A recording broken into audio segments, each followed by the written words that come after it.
ओम अज्ञानतिमिरान्धस्य ज्ञानञ्जनशलाकया चक्षुरुन्मिलितमेन तस्मै श्रीगुरुवे नमः। श्रीचैतन्यमनोभीष्टं स्थापितं येन भूतले स्वयं रूपकदा मह्यं ददाति स्वपदान्तिकं। वन्देऽहं श्रीगुरुः श्रीयुतपदकमलं श्रीगुरून् वैष्णवाचं श्रीरूपं साग्रजातं सगण रघुनाथान्वितं तं सजीवं साद्वैतं सावधूतं परिजनसहितं कृष्णचैतन्यदेवं श्रीराधाकृष्णपादान् सगण ललिता श्रीविशाखान्विताश्च नारायणं नमस्कृत्यं नरं चैव नरोत्तमं देवीं सरस्वतीं व्यासं ततो जयमुदीरयेत्। शृण्वतां स्वकथा कृष्ण पुण्यश्रवणकीर्तनं हृदन्तस्तु हि भद्राणि विधुनोति सुसतां नष्टप्रायेषु भद्रेषु नित्यं भागवत सेवया भगवती उत्तम श्लोके भक्तिर्भवति नैष्टिकी तदा रजस्तमो भावः कामलोभादयश्चेत् निरावृतं स्थितिः सत्ये प्रसिद्धति। एवं प्रसन्नमनसो भगवद्भक्ति योगता भगवतत्त्वविज्ञान मुक्तसंगस्य जायते विद्यन्ते हृदयं ग्रन्थि छिद्यन्ते सर्वसंशयम् चीयन्ते चास्य कर्माणि दृष्ट्वा एवात्मनीश्वरे मुखं करोति वाचालं पङ्गुं लङ्घयते गिरिं यत्कृपातमहं वन्दे परमानन्दमाधवम्। प्रह्लाद नारद पराशर पुंडरीकं व्यासम् अम्बरीश सुखसौनक विस्मदालभ्यां रुक्मांग अर्जुन वसिष्ठं विभीषणादीनं पुण्यानि नामानि परं भागवत स्मरामि। हे कृष्ण करुणा सिंधु दीनबंधु जगतपते गोपेश गोपिका कांत राधा कांत नमस्तुते। तप्त कांचन गौरांगे श्री राधे वृंदावनेश्वरी वृषभानुसुते देवी प्रणमामि हरिप्रिये। वाञ्छाकल्पतरुवक्षा कृपा सिन्धुभ्यो च पतितानां पावनेभ्यो वैष्णवेभ्यो नमो नमः। जय श्री कृष्ण चैतन्य प्रभु नित्यानंद श्री अद्वैत गदाधर श्रीवासादि श्री गौर भक्तवृंद। हरे कृष्ण कृष्ण कृष्ण हरे हरे, हरे राम राम राम हरे हरे। इसमें आज हम लोग को श्रीमद् भागवतम का स्कंद संख्या 3 अध्याय संख्या 28 और श्लोक संख्या 38 नंबर पढ़ना है। बोलते हैं कि देहो अपि देव वसज्ञ खलु कर्म यावत् स्वारंभकम प्रति समीक्षम एव सासु तम सम प्रपंचमधिरूढ़ समाधि योगम स्वाप्नम पुनर्न भजते प्रतिबुद्ध वस्तु। ऐसे मुक्त योगी के इंद्रियां सहित शरीर का भार भगवान अपने ऊपर ले लेते हैं और यह शरीर तब तक कार्य करता रहता है जब तक इसके देवाधिदैन कर्म समाप्त नहीं हो जाते हैं।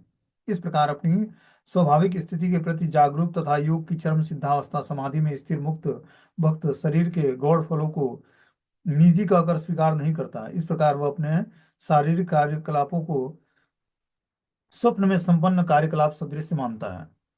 क्या बोलते हैं यहाँ पर कि ऐसे मुक्त योगियों की इंद्रियां सहित शरीर का भार भगवान अपने ऊपर ले लेते हैं। कैसे मुक्त पुरुष का? उच्च दिव्य अवस्था में स्थिर मन करके समस्त कर्मफलों से निवृत्त होकर जो व्यक्ति भगवान की भक्ति में स्थिर हो जाता है, एकमात्र उसका संबंध परमेश्वर से हो जाता है, ऐसा मुक्त पुरुष जो अपने समस्त पाप कर्मों से छूट गया है और उसकी मति भगवान में स्थिर हो गई है, वो मुक्त पुरुष कहलाता है। ठीक है ना? तो ऐसा मुक्त पुरुष क्या करता है? योगी इंद्रियों सहित शरीर का भार भगवान अपने ऊपर ले लेते हैं। जो इस तरह मुक्त पुरुष बन जाता है तो भगवान क्या करते हैं? उसके सारे इंद्रियों को कंट्रोल करते हैं। भगवान का नाम है एक ऋषिकेश। ऋषिकेश का मतलब होता है कि इंद्रियों के स्वामी है भगवान। तो जो ऐसा मुक्त पुरुष होता है भगवान उसकी इंद्रियों के खुद स्वामी बन जाते हैं। वो कंट्रोल करते हैं उसके सेंसेस को सारे। अब बता रहे हैं कि शरीर का भार अपने ऊपर ले लेते हैं और यह शरीर तब तक कार्य करता रहता है जब तक इसके देवादिदिन कर्म समाप्त नहीं हो जाते हैं। शरीर तब तभी तक है जब तक हमारे प्रारब्ध कर्म है। ठीक है ना? प्रारब्ध कर्म समाप्त होंगे तो शरीर समाप्त हो जाएगा। प्रारब्ध मतलब जब तक हमारा एक दूसरे से व्यक्ति से जो है कर्म जुड़ा हुआ है तब तक व्यक्ति हमें जीवन में बहुत सारे लोग मिलते हैं और बिछड़ जाते हैं। कर्मों के हिसाब से सबसे मिलन होता है और कर्मों के हिसाब से व्यक्ति अलग अलग बिछड़ जाता है सबसे। तो ये शरीर जब तक तभी तक है जब तक इसमें देवाधीन कर्म समाप्त नहीं होते हैं। जैसे ही कर्म समाप्त होंगे वैसे ही शरीर समाप्त हो जाएगा। ठीक है ना? शरीर समाप्त होने का मतलब कि हो सकता है कि आपके सारे कर्म समाप्त हो जाएं तो शरीर धीरे धीरे स्पिरिचुअलाइज हो जाएगा, आध्यात्मिक हो जाएगा। ऐसा नहीं कर्म समाप्त होते ही शरीर समाप्त हो जाएगा। अब आपको अगर जो भगवान जीवित रखता है, देखो जो महान वैष्णव भागवत वैष्णव होते हैं, आचार्य होते हैं, उनके कोई अपने कर्म नहीं होते हैं। भगवान उसको उनको इस धरा पर इसलिए रखते हैं कि हमारे नाम का प्रचार करेगा। उसको शक्ति प्रदान करते हैं, उसको उम्र प्रदान करते हैं। भगवान अपने शक्तियों के बदौलत क्या करते हैं? भगवान उससे प्रचार कराते हैं। जो मुक्त जीवात्माएं हैं, ठीक है ना, जो आचार्य लेवल के भक्त लोग हैं, उनको क्या करते हैं, भगवान खुद अपने मतलब अपने माध्यम से उनके सेंसेस को कंट्रोल करते हैं और शरीर का भार अपने ऊपर ले लेते हैं। ये कोई छोटी मोटी स्थिति नहीं है। बोलते हैं ये शरीर तब तक कार्य करता रहता है जब तक इसके देवाधीन कर समाप्त नहीं होते हैं। इस प्रकार अपनी स्वाभाविक स्थिति के प्रति जागरूक तथा योग की चरम सिद्धावस्था समाधि में स्थिर मुक्त भक्त शरीर के गौण फलों को निजी कहकर स्वीकार नहीं करता है।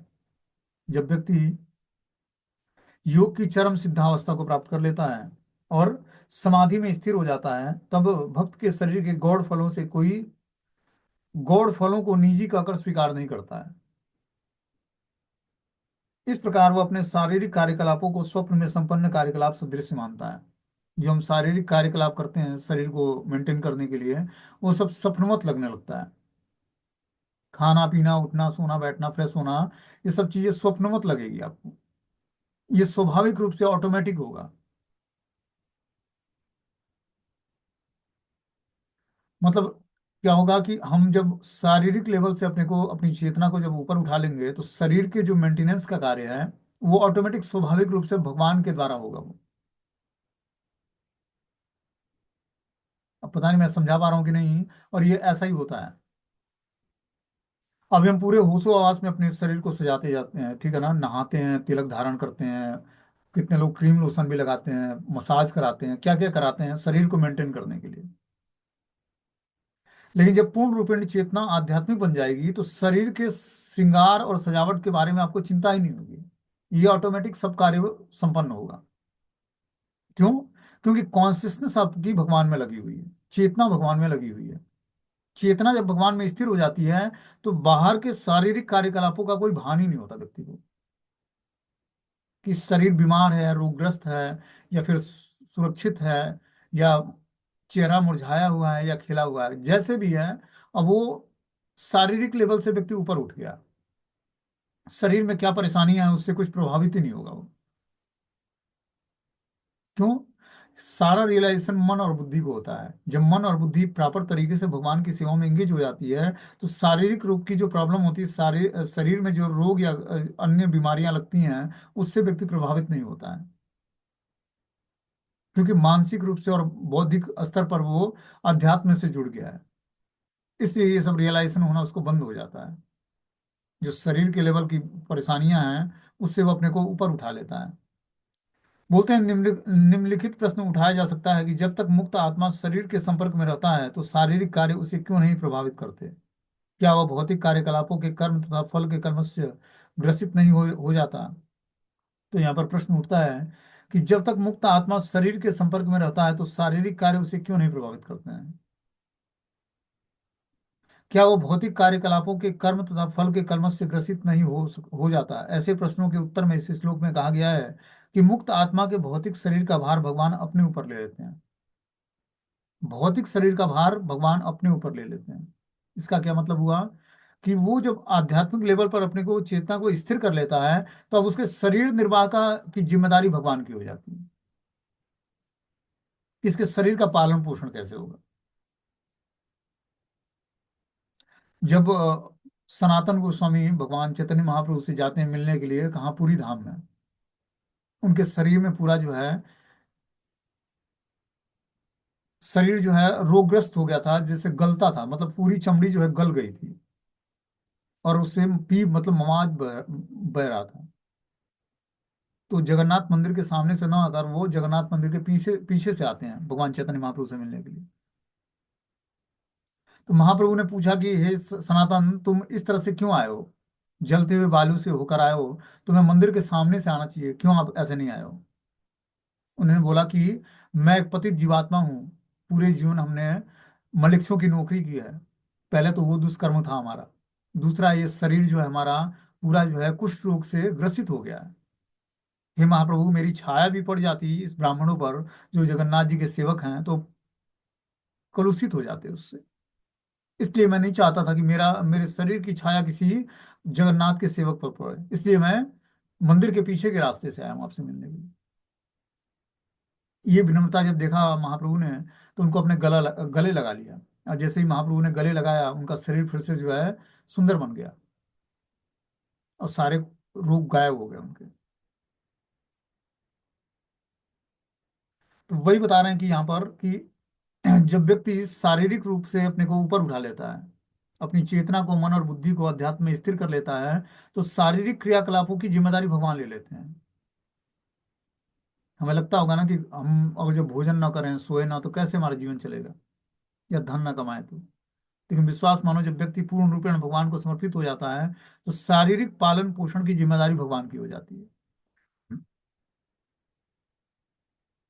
वह विगत कर्मों की प्रतिक्रिया स्वरूप ही कार्य करता है। एक बिजली का पंखा बंद करने के बाद भी कुछ काल तक घूमता रहता है।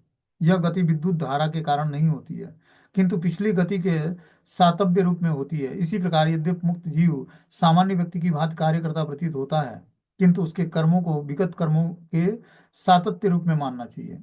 जैसे मान लो कि कोई बिजली का पंखा होता है, हवा देने वाला, उसको बंद कर दिया जाता है, लेकिन उसके बाद भी कुछ दिनों तक घूमता रहता है वो।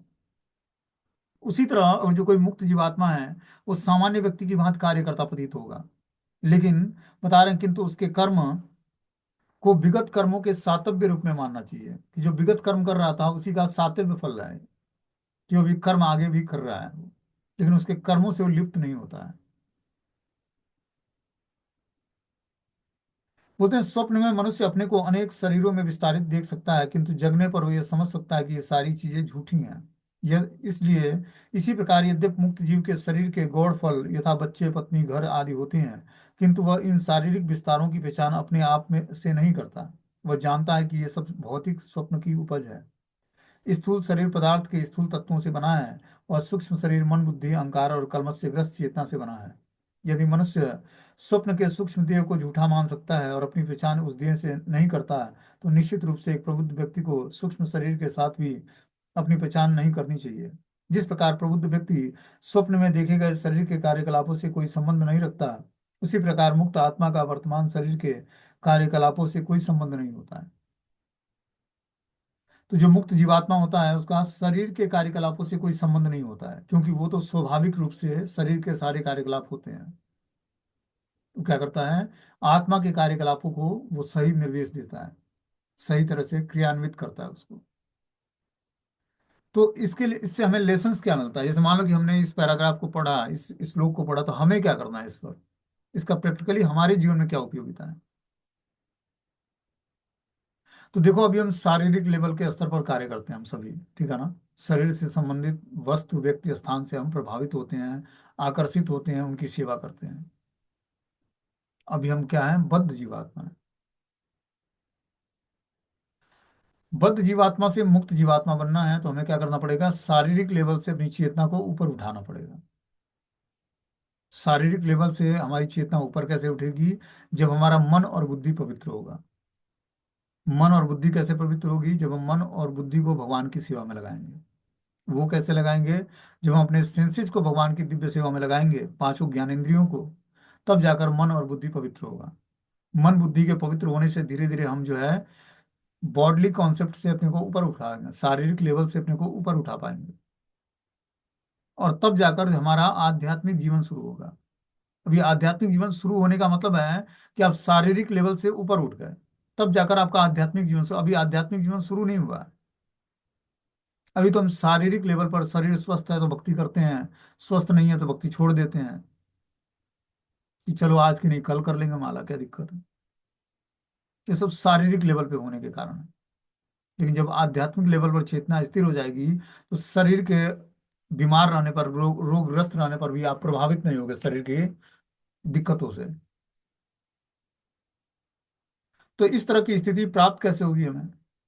जब व्यक्ति ज्ञान को सीखता, समझता है और प्रैक्टिकली अपने जीवन में उतारने का प्रयास करता है, तब उसको यह स्थिति प्राप्त होती है, और ध्यान पूर्वक नाम का जप करता है, दिव्य तपस्याएं करता है। जैसे जैसे हम दिव्य तपस्याएं करके अपने मन और बुद्धि को और इंद्रियों को शुद्ध करेंगे, शरीर को शुद्ध करेंगे, वैसे वैसे हम धीरे धीरे दिव्य स्तर को प्राप्त कर पाएंगे। दिव्य स्तर पर ही हमें रियलाइजेशन होगा किन चीजों का, दिव्य ज्ञान का, दिव्य भगवान के गुण और क्रियाकलापों का। उस स्तर पर पहुंच करके हम भगवान की दिव्यता को जान पाएंगे। जिस स्तर पर व्यक्ति होता है, उसी स्तर तक भगवान का रियलाइजेशन होता है उसको। अभी उसका स्तर जो है बस ब्रह्म रियलाइजेशन का, तो ब्रह्म का ही रियलाइजेशन होगा। लेकिन उससे आगे बढ़ेगा, परमात्मा का रिलेशन करने का स्तर होगा तो परमात्मा का रिलेशन कर पाएगा। और भगवान का रिलेशन तो बहुत ही टफ है, भगवान को रियलाइज करना। लेकिन भक्तों के लिए बड़े आसान है। जब भक्त क्या करते हैं, भगवान की प्रेममय सेवा करते हैं, तो उनको रियलाइज होता है कि भगवान हमारे हर कदम पर हमारे साथ हैं और वो हमें पूर्ण रूपेण प्रोटेक्ट किए हुए हैं। जब दुर्वासा मुनि जो है अम्बरीश महाराज को मारने का प्रयास करते हैं, तो अम्बरीश महाराज को पहले नहीं पता था कि सुदर्शन उनकी रक्षा करता है। जो भगवान का चक्र है सुदर्शन, वो अम्बरीश महाराज की रक्षा करता था। जो भगवान का शुद्ध भक्त होता है उसको लगता ही नहीं कि मैं भगवान का भक्त हूँ। उनको लगा कि दुर्वासा मुनि बहुत ही बड़े चढ़े महान योगी हैं, इनकी हमें सेवा करनी है। लेकिन कैसे, हम लोग को पता है कि जब वो एकादशी व्रत संपन्न होने वाला था तो उन्होंने जल ग्रहण कर लिया, और दुर्वासा मुनि आते हैं और पता लगता है कि हमसे बिना परमिशन के इन्होंने जल ग्रहण कर लिया है, तो वो अपने क्या करते हैं, जटा से एक बाल उखाड़ते हैं और धरती पर पटकते हैं। उस बाल से जो है कृत्या आसुरी एक शक्ति प्रकट होती है। अम्बरीश महाराज को मारने का प्रयास करते हैं। लेकिन क्या होता है, सुदर्शन चक्र जो है भगवान का प्रकट होता है और अम्बरीश महाराज को मारने के लिए दौड़ा देता है कि भगवान के विष्णु भक्तों के साथ आप ऐसा नहीं कर सकते हैं। और क्या होता है, फिर वो दुर्वासा मुनि भागते भागते जाते हैं। कहाँ जाते हैं? स्वयं सारी देवी देवताओं से प्रार्थना करते हैं, शिव जी से, ब्रह्मा जी से, कि आप हमारी रक्षा करें। लेकिन वो भी रक्षा करने में समर्थ नहीं है। फिर भगवान नारायण के धाम को जाते हैं। भगवान ने बोला कि जाकर तुम जिस वैष्णव के प्रति, हमारे भक्तों के प्रति अपराध किए हो, उससे जाकर क्षमा मांगो तुम, तब ये सुदर्शन तुम्हारा पीछा छोड़ेगा। तो फिर अम्बरीश महाराज के पास आते हैं, और अम्बरीश महाराज उनको, मतलब अम्बरीश महाराज प्रतीक्षा कर रहे होते हैं कब दुर्वासा मुनि आएंगे और मैं अन्न प्रसाद ग्रहण करूंगा। और इसमें एक साल गुजर जाता है। तब तक वो उपवास करते हैं कि मैं उस ब्राह्मण को भोजन करा के ही व्रत खोलूंगा। और इस तरह से जो है दुर्वासा मुनि आते हैं, उनके चरणों में दंडवत प्रणाम करते हैं अम्बरीश महाराज के। दुर्वासा मुनि को लगा था ये तो एक राजा है, ये कहाँ भगवान की भक्ति में उतना बड़ा चला होगा। लेकिन अम्बरीश महाराज राज ऋषि थे, राजा भी थे और ऋषि भी थे। तो इस तरह से अम्बरीश महाराज की रक्षा में स्वयं सुदर्शन देव खड़े रहते थे। भगवान के जो चक्र हैं वो अम्बरीश महाराज की रक्षा करते थे। तो हर व्यक्ति को भगवान के द्वारा प्रोटेक्शन प्राप्त है। उस शक्तियों को हम तभी जान पाएंगे जब हम श्रद्धा पूर्वक भगवान का भजन करेंगे। भगवान का नाम ही हमें प्रोटेक्ट कर देता है, बिल्कुल। आपको भगवान से अलग से प्रोटेक्शन मांगने की जरूरत नहीं, नाम ही आपको क्या करेगा, प्रोटेक्ट कर देगा, पूरी सुरक्षा प्रदान कर देगा। एक आवरण तैयार कर देगा जिस आवरण में आप सुरक्षित रहोगे।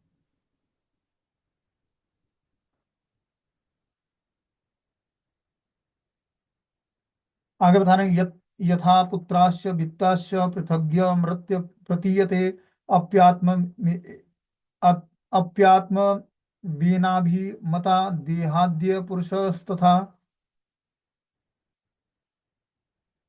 परिवार तथा संपत्ति के प्रति अत्यधिक स्नेह के कारण मनुष्य पुत्र तथा संपत्ति को अपना मानने लगता है, और भौतिक शरीर के प्रति स्नेह होने से वह सोचता है कि यह मेरा है। किंतु वास्तव में जिस तरह मनुष्य समझ सकता है कि उसका परिवार तथा उसकी संपत्ति उससे पृथक है, उसी तरह मुक्त आत्मा समझ सकता है कि वह तथा उसका शरीर एक नहीं है।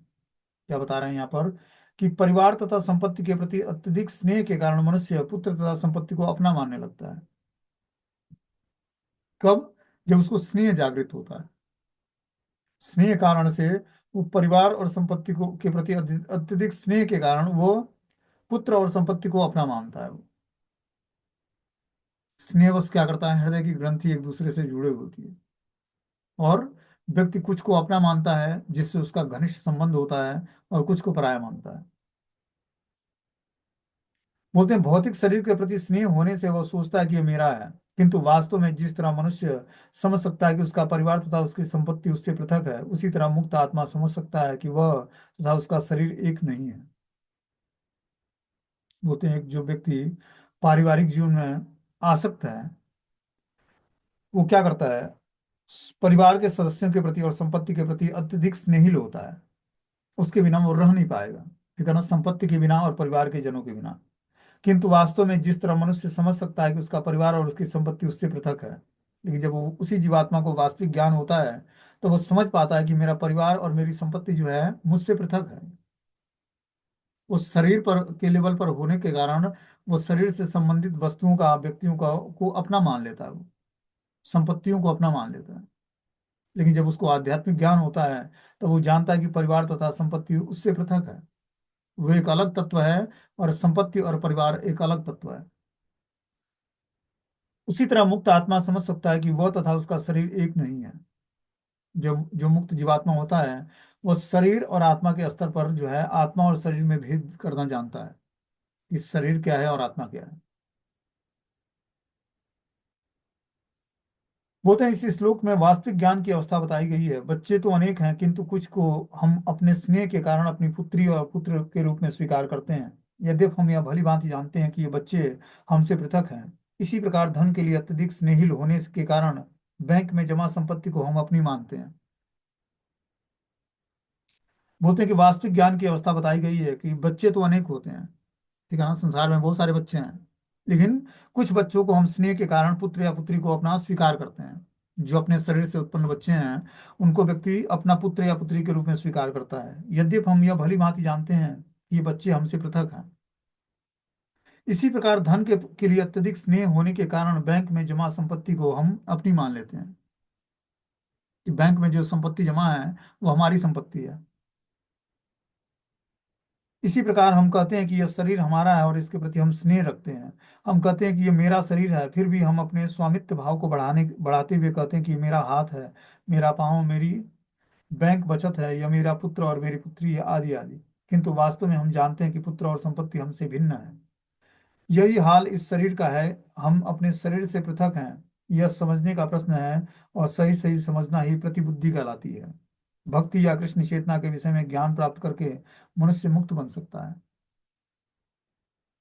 तो देखो, शरीर से संबंधित वस्तुओं को और व्यक्तियों को हम व्यक्ति अपना मान लेता है, लेकिन जब वो आत्म साक्षात्कार की स्थिति को प्राप्त कर लेता है तब वो जान पाता है कि इस शरीर से हम पृथक एक जीवात्मा है।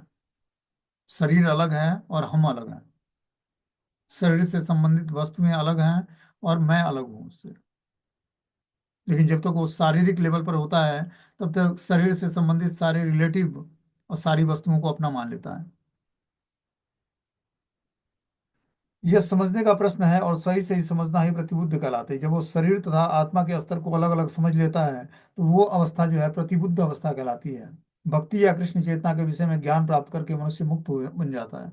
जब हम भक्ति और कृष्ण चेतना के विषय में ज्ञान प्राप्त करते हैं तो धीरे धीरे मुक्त पुरुष बन जाते हैं। आगे बताना कि लुक यथो लमुका द्विस्फुलिंगा मुद्रा द्वापि स्व संभवातम आप्यात्ममेवामभिमात्म घाग्नि पृथक गुलमुकातम। प्रज्वलित अग्नि ज्वाला से, चिंगारियों से तथा धुएं से भिन्न है। यद्यपि ये सभी उससे घनिष्ठ रूप से संबंधित होते हैं क्योंकि वे एक ही प्रज्वलित काष्ठ से उत्पन्न होते हैं। क्या बोलते हैं यहाँ पर कि प्रज्वलित अग्नि ज्वाला से, चिंगारी से तथा धुएं से भिन्न है। जो प्रज्वलित अग्नि होती है वो चिंगारियों से और धुएं से अलग होती है, उसमें लपट होता है। यद्यपि ये सभी उससे घनिष्ठ रूप से संबंधित होते हैं क्योंकि वे एक ही प्रज्वलित काष्ठ से उत्पन्न होते हैं। काष्ठ से ज्वाला भी उत्पन्न होती है, लपट भी उत्पन्न होती है, चिंगारी भी और धुएं भी। ये सभी उससे घनिष्ठ रूप से संबंधित हैं काष्ठ से, लेकिन क्योंकि वे एक ही प्रज्वलित काष्ठ से उत्पन्न होते हैं। जब काष्ठ मतलब लकड़ी को जलाया जाता है तो उसी से ज्वाला मतलब उष्मा उत्पन्न होती है, चिंगारियां और धुएं उत्पन्न होते हैं।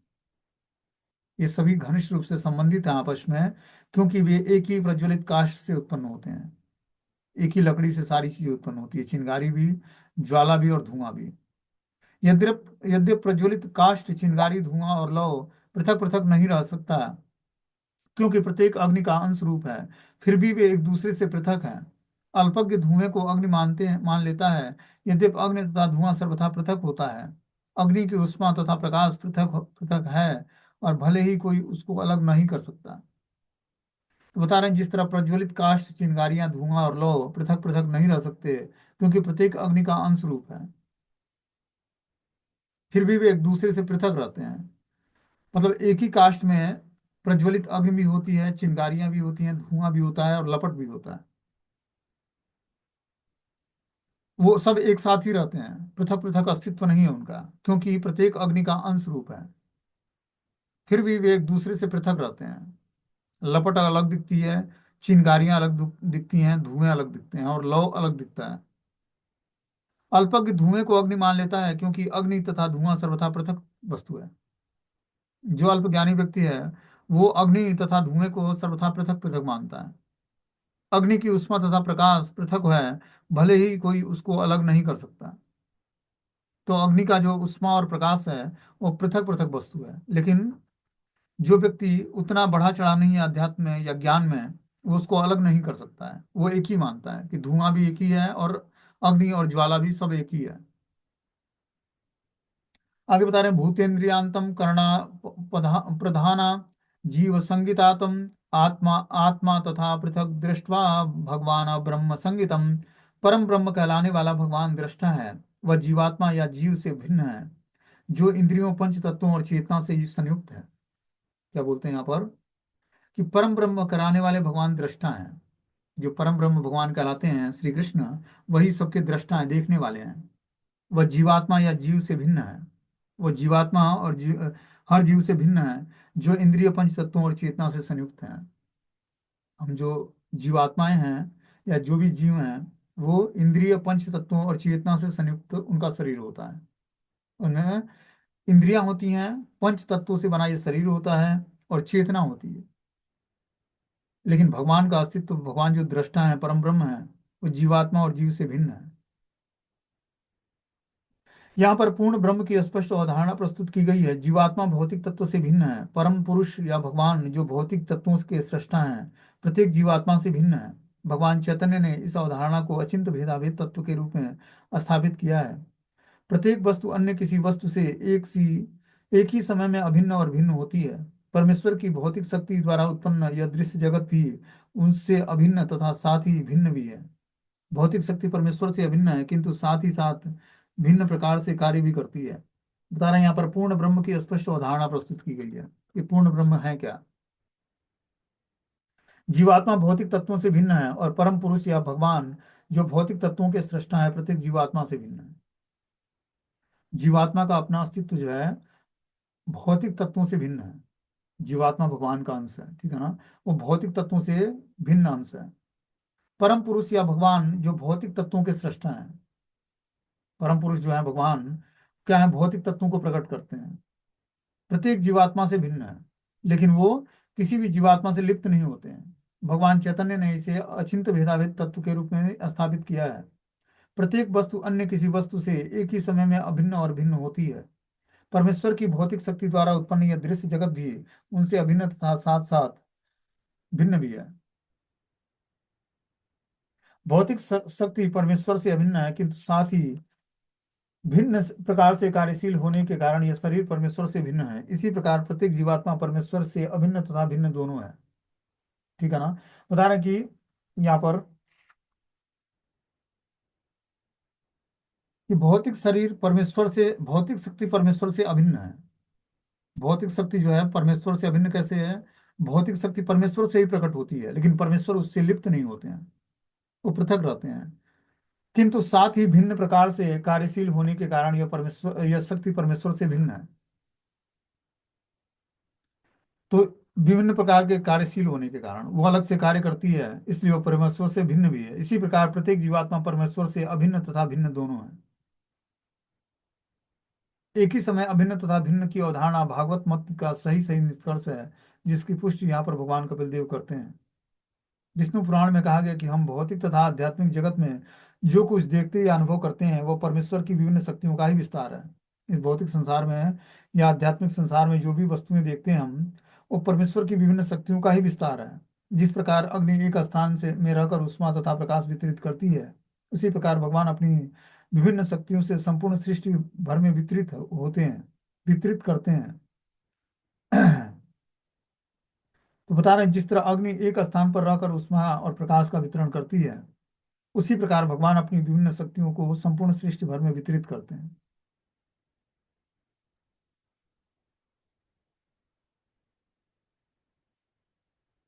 आगे इसमें बता रहे हैं कि सर्वभूतेषु चात्मानं सर्वभूतानि चात्मनि इच्छे ना ना अनन्य भावे न भूतेष्वि तदात्मनाम। योगी को चाहिए कि समस्त जीवों में उसी तरह एक आत्मा को देखे, क्योंकि जो कुछ भी विद्यमान है वह सब परमेश्वर की विभिन्न शक्तियों का प्राकट्य है। इस तरह से भक्त को चाहिए कि वह समस्त जीवों को बिना भेदभाव के देखे, यही परमात्मा का साक्षात्कार है। और जो व्यक्ति परमात्मा का साक्षात्कार करना चाहता है अपने हृदय में, तो उसको क्या करना पड़ेगा? समस्त जीवों में आत्मा को देखना पड़ेगा, कि हर जीव में आत्मा निवास करती है और जो भगवान का अंश है वह सब परमेश्वर की विभिन्न शक्तियों का प्राकट्य है। हर जीवात्मा भगवान की विभिन्न शक्तियों का ही प्राकट्य है। इस तरह से भक्त को चाहिए कि वो समस्त जीवों को बिना भेदभाव के देखे, तभी जाकर वो परमात्मा का साक्षात्कार कर पाएगा। जब वो संभाव की स्थिति प्राप्त कर लेगा, तभी सबके अंदर परमात्मा का रियलाइजेशन कर पाएगा। बोलते हैं स्वयोनिषु यथा ज्योतिम अनेको नाना प्रतीयते योनिनाम गुण वैसंप्यात्यम आत्मानं प्रकृतो स्थितम। जिस प्रकार काष्ठ अग्नि के विभिन्न प्रकारों में प्रकट होती है, उसी प्रकार प्रकृति के गुणों की विभिन्न परिस्थितियों के अंतर्गत शुद्ध आत्मा अपने आप को विभिन्न शरीरों में प्रकट करता है। क्या यहाँ पर बता रहे हैं?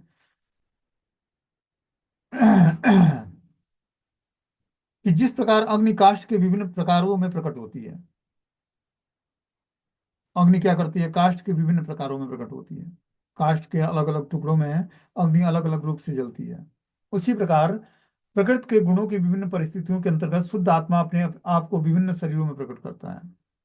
उसी प्रकार जो ये आत्मा प्रकृति के गुणों से ऊपर उठ गया है, वो विभिन्न परिस्थितियों के अंतर्गत शुद्ध आत्माएं अपने आप को शरीर में प्रकट करती हैं। क्या करने के लिए? शुद्ध आत्माएं भगवान की सेवा करने के लिए शरीर में प्रकट होती हैं।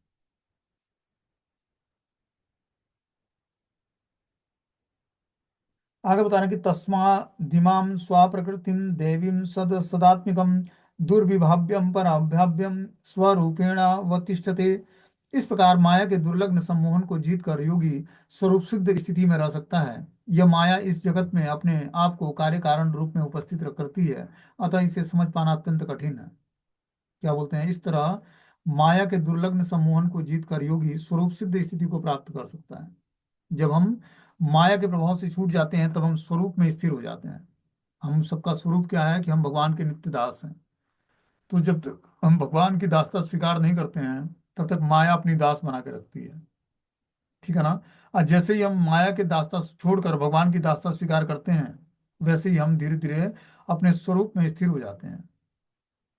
यह माया इस जगत में अपने आप को कार्य कारण रूप में उपस्थित करती है, अतः इसे समझ पाना अत्यंत कठिन है। तो इस तरह से माया के जो प्रभाव हैं या उसकी जो चाल है, उसको समझ पाना बहुत ही कठिन है। जब तक हम भगवान की शरण ग्रहण नहीं करेंगे, तब तक जो है माया के इस जगत में अपने अपने कार्यों का कारण रूप उपस्थित होता है, अतः इसे समझ पाना अत्यंत कठिन होता है। माया के क्रियाकलापों को हम बाहरी दृश्य से नहीं समझ सकते जब तक हम आध्यात्मिक चेतना को डेवलप करके और अध्यात्म में स्थिर नहीं हो जाते हैं। बोलते हैं भगवत गीता में कहा गया कि माया का सम्मोहन जीव के ज्ञान को आच्छादित कर लेता है और दुर्लग्न है, किंतु जो कोई कृष्ण की शरण में जाता है वो माया के इस दुर्लग्न सम्मोहन को पार कर लेता है।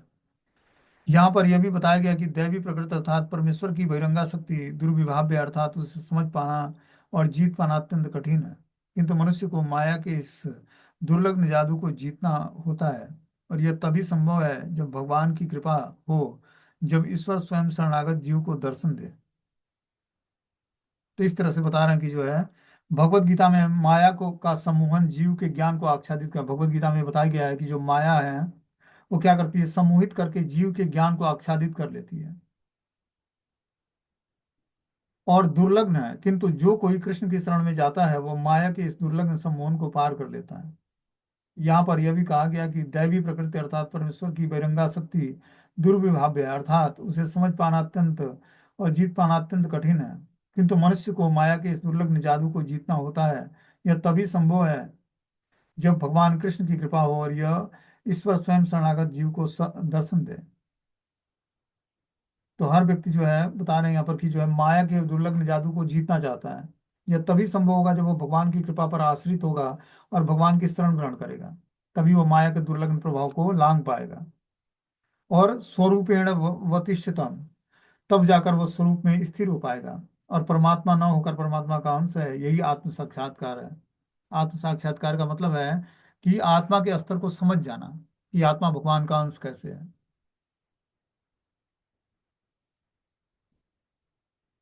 अपने को झूठे ही परमात्मा के रूप में सोचना और अपने को सर्वसाक्षी समझना स्वरूप नहीं है।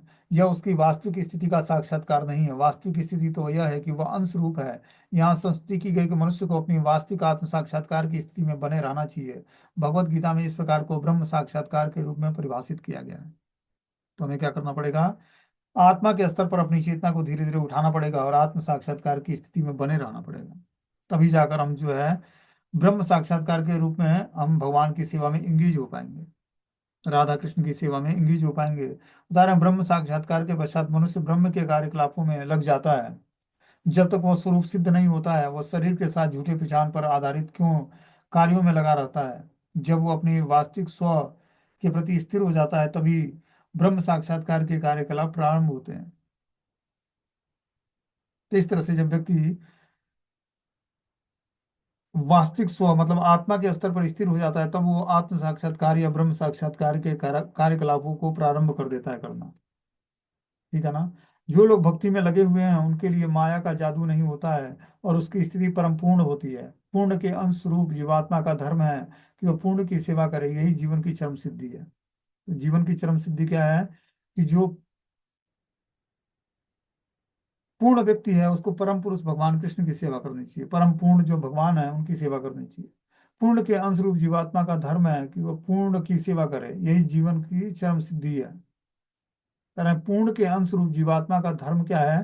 कि वो पूर्ण की सेवा करता रहे, और इस तरह से यही जीवन की चरम सिद्धि को प्राप्त कर सकता है। ठीक है ना? हरे कृष्णा। अब आगे जो है भगवान कपिल देव द्वारा भक्ति की व्याख्या, अध्याय 19 जो है कल पढ़ाया जाएगा। कल से नया लेसन शुरू होगा। हरे कृष्णा।